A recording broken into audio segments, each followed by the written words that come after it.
Hello, I'm Chris Flisher, and welcome to Turning of the Wheel, an intelligent, lively discussion about astrology, art, and spiritual adventure. Timing is everything, and as the great wheel turns, we are best prepared when we are best informed. Join me as I explore concepts that allow us to broaden our view of the world. You'll hear interesting topics, meet fascinating guests, and discover who you really are. Using the time-tested practices of astrology, you'll learn how to accept change as the great wheel of life turns. Astrology, art, and spiritual adventure on Turning of the Wheel TV with Chris Flisher. Hey, welcome to Turning of the Wheel. As you know, I usually talk about astrology on this show, but every once in a while I like to try something different. My name's Chris Flisher, and I love to talk about esoteric topics that sort of help us broaden our view of the world.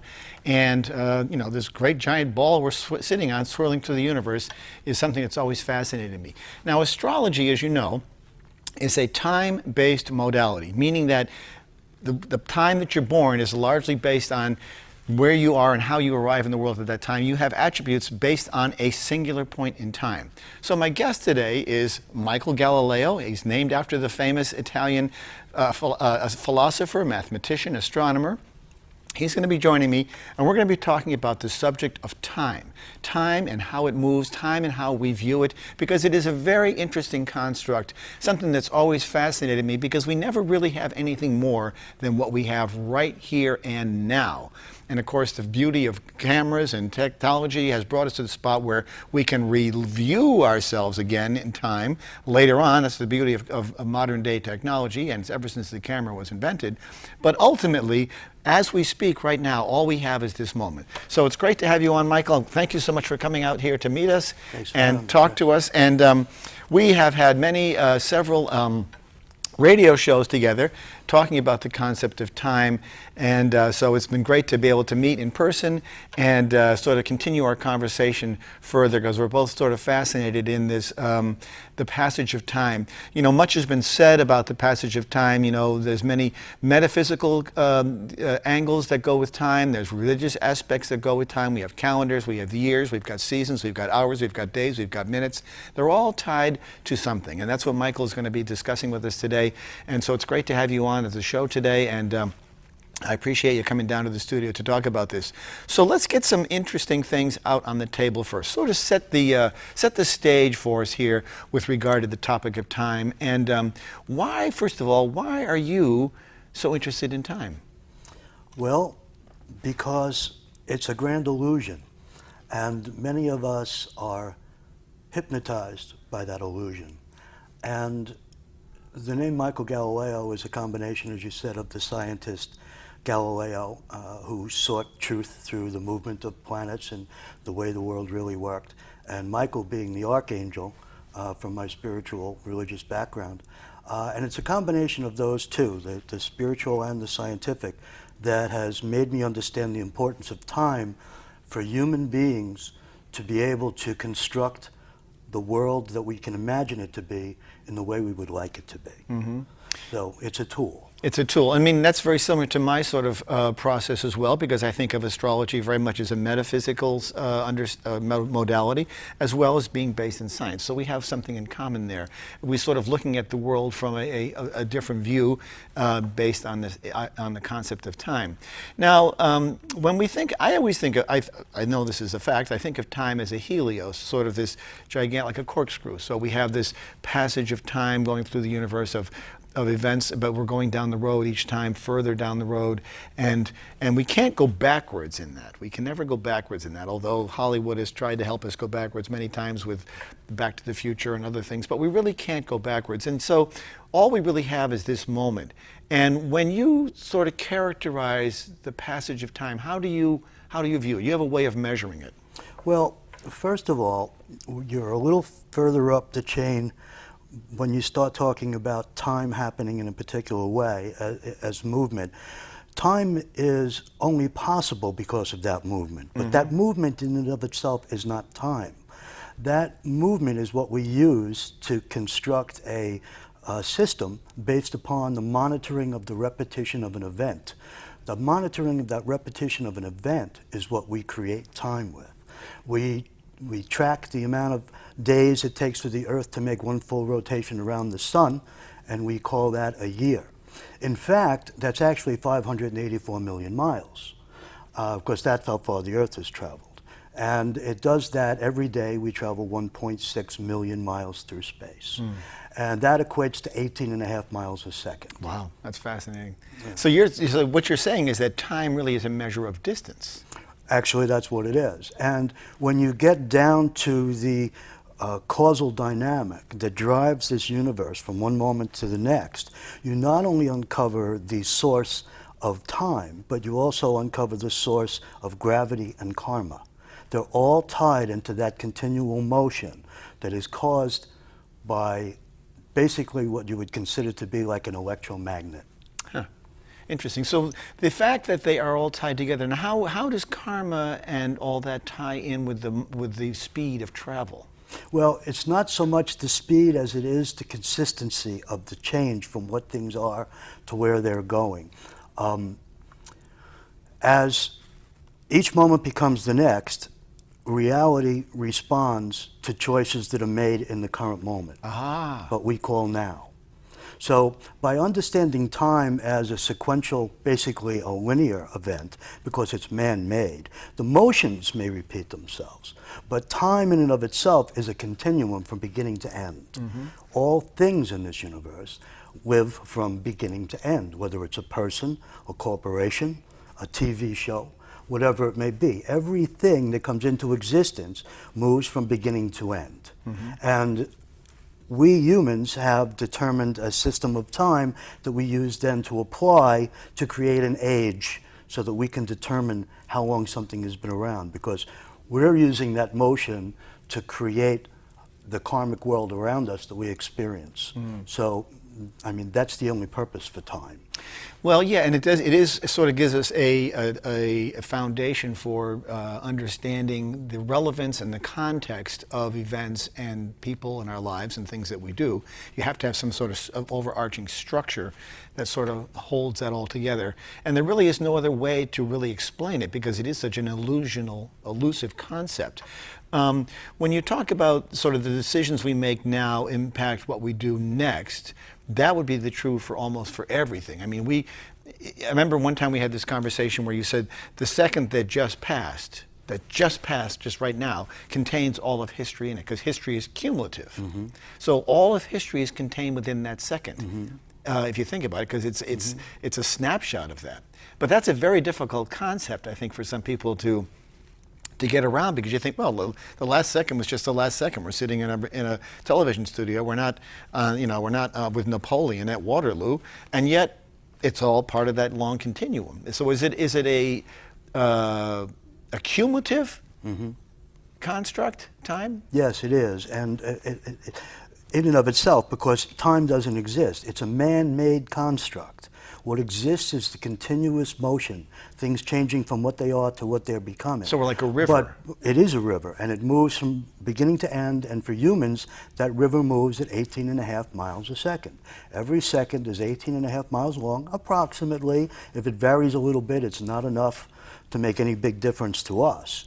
But once I started to understand that the universe works for us, the second question was, well, if the universe works for us, why is there so much failure? Why is there so much despair? Why do so many people not achieve the goals that they have in their mind? And the answer to that is because they had bad information and they made decisions that caused something other than what they had in mind to occur. How would one change that information? If you're basing your decisions on stimuli that you're getting or information that you're receiving, and you make a decision based on that, we've all made bad decisions. That's part of the trial and error of what it means to be a human. How do we use that to better make how do we make better decisions? Well, again, I did bring a few things along with me to help illustrate. So, what I brought here is what I make a scale model seconds. And if you can imagine, every second is 18.5 miles long. Each ping pong ball is 40 millimeters. So this is a scale model second at 1/744,000. So if we were to take this and multiply it by 744,000 times, we'd have an 18.5 mile long second. And that's how big each second is. Now, I like to explain to people that the building of reality, a second is to the building of reality like an atom is to the building of matter. Okay. This table is what it is because every atom of matter within it makes it be that way. If I were to change one atom of this table, it would be different than it is. Right. You wouldn't notice it. It would be imperceptible because there's so many atoms. But if I continued to change atoms one at a time, eventually this table would become less like the table it is and more like the atoms I'm changing it to. Okay. The same thing happens with reality. If you look at these scale model seconds, you'll see I've applied a formula to it. It's called the Fibonacci recurrence series. The Fibonacci numbers, right? Yeah. Some people know this as the golden ratio, or the golden mean. Which we see all through nature, by the way. We see it in the Nautilus, we see it in architecture, we see it in famous artworks, it's in the structure of our face in trees. Right. It's a very universal number. Right, and man has copied that. The first human that we know of record that noticed this was Phidias. He was an architect in Greece, and he saw the patterns repeating in flora. And he then did the math behind it, and that's where you began to get the architecture that was mimicking the golden ratio with the proportions. Because there's something about that natural proportion and the way it looks and the way it's it's almost part of our DNA. Don't you think? It is your DNA. It is your DNA. Your DNA is shaped that way. It's shaped the same way. If you tell me one measurement of your body, I could tell you all the other measurements of your body. The circle, the spiral at the top of your head in your hair is because you're formed by this proportion and this golden ratio. That's what Da Vinci's Vitruvian Man was all about. It's breaking it down to this formula. But what I've done is quantified time relative to the human experience. So we created a system based upon years. Everything is measured in years. Our career, how long we're married, how old we are. So I felt, well, if we're going to measure time in years, then the most usable, smallest piece of a year would be a second for a human being, like an atom to matter. Right. So I work with seconds. And I say the second that you're in, if you look at this, is always a total of the 2 seconds before it. 0 and 1 is 1, 1 and 1 is 2, 2 and 1 is 3, 3 and 2 is 5, 5 and 8 is 13. So each second has all of the information of all the seconds before it, like a Hansel and Gretel trail. You wouldn't have law and order. You would not be able to forensically investigate a crime if every second did not contain all of the information of all the seconds before. So it's incremental. To trace all the way back to the beginning. It's incremental. Everything has to be... And it's logical. Incremental and evolutionary and inclusive and cumulative. All those things have to be there in order for that sequence to occur. Right. That is a natural law of the universe then. That's how the universe works. What the universe is showing us is it's exposing itself to us. This is the frequency by which it vibrates. This is the patterns that are formed by it. So in that speed of the Earth, the 18.5 miles per second, that is that's the rate of travel of the planet Earth. Right. And so at that time, and then so the planet Earth is revolving around the sun, and then the sun is revolving is in its own galaxy, and the galaxy is moving. So there's a series of motion, all which can never be duplicated. Correct? Once we go one direction, we can't go back, as far as we know. As far as we know. Yeah, for all useful intents and purposes. When we make decisions, we need to make decisions knowing that once you crack the egg, you can't put the egg back in the shell. And if we make our decisions based upon truth, and that again gets to the root of this. Why, if it's this simple, if all we have to do is choose, make the choice in the moment that we're in to create the world the way we want it to be, why can't we do it more often?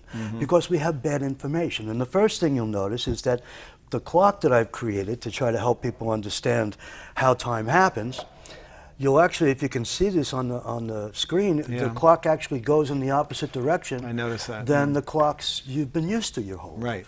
So this is how time happens in the Northern Hemisphere. When you're looking down at the Earth from the North Pole, this is the direction the Earth turns in, and this is the direction that the second hand is spinning in. And this operates by this globe making one full rotation counterclockwise every 24 hours, and the indicator shows us, based upon the east coast of the United States, what time it is relative to the sun, which would be at the top of the clock. So as it goes around, it's actually showing you the true movement of time and as it's really happening. So I see. So it's a very good illustration because it does sort of crystallize and sort of makes it more concrete how we are moving. And so we have to envision ourselves on this, as this giant swirl of a ball that's going through space, traveling at 18.5 miles per second. And so your comment about decisions making based on bad information, this. I mean, I know we're making progress in some ways, and yet we look at the world newspapers and we look at the headlines and we can see horrendous things happening all the time. Are we, in fact, making progress? I mean, have we? I mean, we can say that, yes, we have cell phones and we are on television and things are different. We're not, in a Roman Colosseum anymore. But are we making progress? Have we actually made progress? Is our information good? Well, that's a couple of different questions. How are we making progress? That would depend upon your perspective and your point of view. So that would be the question there. Things go in cycles, and there are other times where civilizations on this planet had thought that they were very advanced, and then they found themselves not penniless, so advanced, right? Not so grand. Right. So what would you equate progress to? What has happened to us is we've become separated from the true dynamic of this world. All these things that seem like occult and seem like strange stuff are coming to us in that way because we've been taught a systematic set of rules, and they're not all necessarily based on truth. So to look at things this way, you have to be able to look into nature. That's where it all came from. Mm-hmm. And since the Industrial Revolution, since the invention of the incandescent light bulb and machinery, we have separated ourselves from the natural cycles of the natural world. That's true. So we are now born into a completely subjective world. Over the last 50 years, I have watched the debasing of religions. I've watched government lose favor with people. So people in this day and age don't have much they believe in. They don't have much they can trust because we've separated ourselves from real truth. Everything that we surround ourselves with at this point is really just an expression of someone else's opinion. Mm-hmm. Where when you're in nature, you're surrounded by the same vibration that creates all of you. I also think in nature there are laws that are constant that we can't change any more than we can change the rate of time. We can't speed up this time. We think that we can, but we can't. We can't slow this time down. This is a constant that is universal to every being on the world. Well, right? You can speed it up and you can slow it down once you understand where time comes from. It's an electromagnetic construct. As I was driving through the scenic byways on my way up here, noticing that from my latitude to your latitude, there's definitely a difference in the amount of color in the leaves. Right. The reason for that is those leaves grow starting on December 21st after they've all fallen off the trees, because December 21st they get a little bit more electrical current from the sun than they did December 20th. Right. And every day they get a little bit more electrical current. And so that continues to make them a symbol, kind of like if you had an electromagnet. If you remember back in junior high school, there was a battery and there was a copper wire and there was a nail and some iron filings. And when the teacher attached the two ends of the wire, the iron filings all lined up. Well, that's the basis of how everything in this universe works. The electromagnetic current is causing everything to line up and collect, attract, and repel. So magnetism is accelerated by heat, and it's retarded by cold. So one of the reasons that they've discovered today that they can help save heart attack victims by chilling them is because they're slowing down the electromagnetic, they're slowing down the metabolism of the entity by applying cold. You can make things basically stop by applying enough cold. If you heat it up, that's rapid oxidation, fire, poof. So you were saying that is the process of slowing time, or at least or speeding it up. Is it really slowing time, or just in the case that you use? I mean, if we were to, when there was an ice age on the planet, did things slow down? It wouldn't slow down time, because time is, unless it slowed down the Earth, because we're basing. Don't forget, time is not real. It's something we've overlaid onto it. The time. But time, I understand what you're saying logically, but philosophically, we know that time is moving because that time. No, That I know minute, now is continuing to evolve from what it is to what it's becoming. Time has nothing to do with that. now is now is Time is evolving. man-made's way of making sense of that motion and saying that so we could coordinate the construct of a karmic world. Time was invented by the Ice Age hunters around 15,000 years ago, because after we had come down from the trees, it stopped eating nuts and fruits and began to hunt. We tracked herds. So we would then see migrating herds.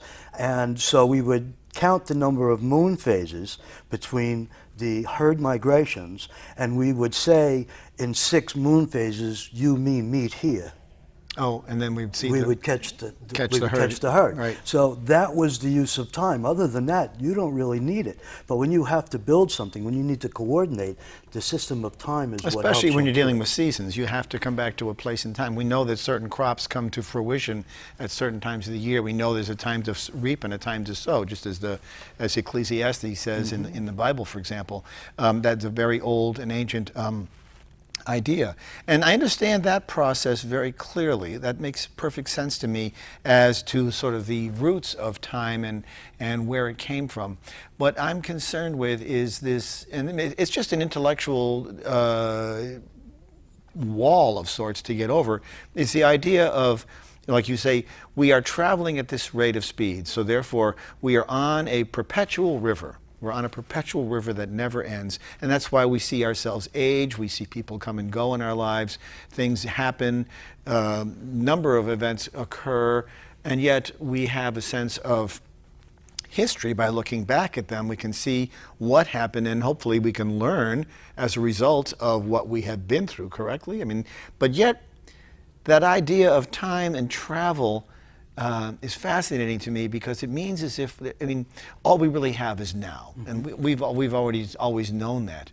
But when you think of time, and you think of, say, mistakes you've made, wish I could go back and change that situation, I wish I could go back and do that, do we have the knowledge to do that? When you said earlier, we make decisions based on what we know at that time, and we have the ability to change that one way or the other. We can go 2 directions, or any fork in a road we can go based on our decision process. That decision process is based on perhaps empirical data of experiences that we've experienced through the course of our lives. You know, we don't stick our fingers in the fan, we don't put our hand on the stove, because we know that you're going to get burnt. You do that once, you don't do it again.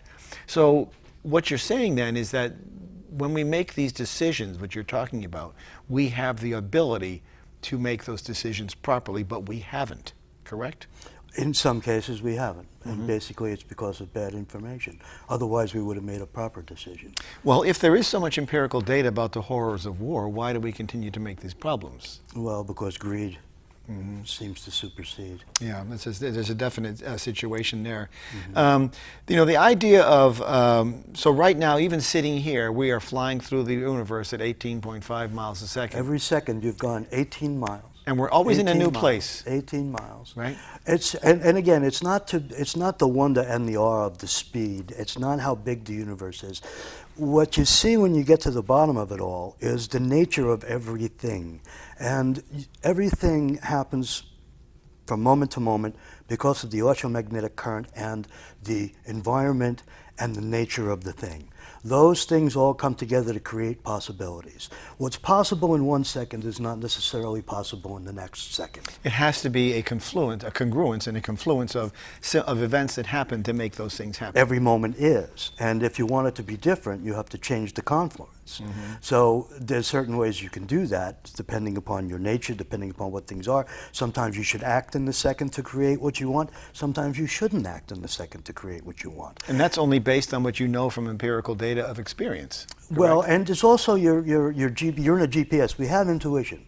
From the moment we get here, see, we're an electrical being. Your heart has 5 chemical nodes which create an electrical current. That electrical current polarizes and causes you to be alive. As soon as that power goes out, you begin to disintegrate. Take the wires off the battery, everything falls apart. You disintegrate, you go back to dust. As long as the electrical current is there, you're alive and you're connected. So you're connected, and your intelligence, your consciousness, which exists in everything on every level, has a certain awareness. And the problem is, when we're born, oftentimes, not only are we given bad information by like people telling us the sun is going up and down, when actually it's the earth turning, so Right. it makes it impossible for me, or difficult for me to try to get people to see it the right way. They're so convinced the sun's going up Right. and down. And then what happens is they fool with our intuition, because mom and dad are having a fight when you're 5 years old, and you get nervous and you say, you're nervous, and they say, don't worry, there's nothing wrong. So they tell you not to trust your own inner guidance, and they tell you the sun's going up and down. And after 18 years, they say, now go out and run your application. And it becomes a little difficult. So if we can start with understanding it's the earth turning, the speed that it's turning at, each second becomes the next. If you live for 72 years, that's 2.25 billion seconds, but you only get them one at a time. And the one you're in is the only one you can affect. So if you see it, life as a river moving at 18.5 miles a second, if you travel the river in a canoe, you want to be paying attention to what's coming up ahead. You can hear the waterfalls. You can see the rocks, even if they're under the water. If you're looking, paying attention, Right. you see the water moving over the rock. That's a good analogy, yeah. So if you're paying attention, you can avoid all the problems. If you know it's moving 18.5 miles a second in the direction you're going at, there's a sunny beach, you want to go have lunch, you put your oar in and you direct yourself over to the beach. But if you're not paying attention, oh, there goes the beach I wanted to stop at. You're going to try to go against the current. It's not going to work. So getting people to understand the speed, direction, consistency, logical way the mathematics happen of choice is my way of trying to end some of the confusion, if I can. Yeah, and the concept of being able to correct or aim yourself in the right direction is one that is somewhat controversial, because we all face decisions about what we have to do and when we're going to do it. We may have a ton of empirical data. We may have even been down the road before and seen the mistakes happen. But sometimes these things are unavoidable based on circumstances, time, and place. It's the whole idea of a sliding door. If you waited just 10 seconds to step off the curb on a city street, you might miss the bus or not miss the bus. I mean, those are decisions that we base on our process in the construct of time, but we still are prone to making mistakes and having these mistakes be made. And there's no real way to avoid that other than to sort of just go with the flow, getting back to the idea of the river, right? Yeah, simplicity helps. The less you have to deal with, the more probable you're going to get certain aspects of things right. You can see that in the structure of a hydrogen atom, which has one proton and one electron. Very easy to track that electron, but as soon as you move up to helium and there's two electrons moving, you begin to enter into something much more you can't complex predict. world, yeah. So then you keep adding electrons. Before you know it, you're up to uranium-238, and it's very volatile, and it can explode any second. So many people live their lives with too many electrons. If they got rid of some of the electrons, they'd be able to pay attention to the fewer ones that are left and understand them better. That's a very good analogy. I think that many of us are operating in the uranium mode because there's just too much going on in our lives. My guest today has been Michael Gallileo. He is an author, an inventor, a philosopher. What's your website, Michael? GalileoRealtime.com. GalileoRealtime.com is his website. You can see his clocks there. You can understand more about what he's written about. He's written books. What's the name of your book again? Where Time Comes From. It's an ebook on Amazon. Where Time Comes From. It's on Amazon. You can find it there. We've been talking about time. We're going to maybe perhaps continue this conversation again at some point. It's always been fascinating to me. It doesn't keep me awake at night, but it could potentially. So thank you very much for coming today, Michael, and we will continue our conversation. Thanks a lot. Thank you.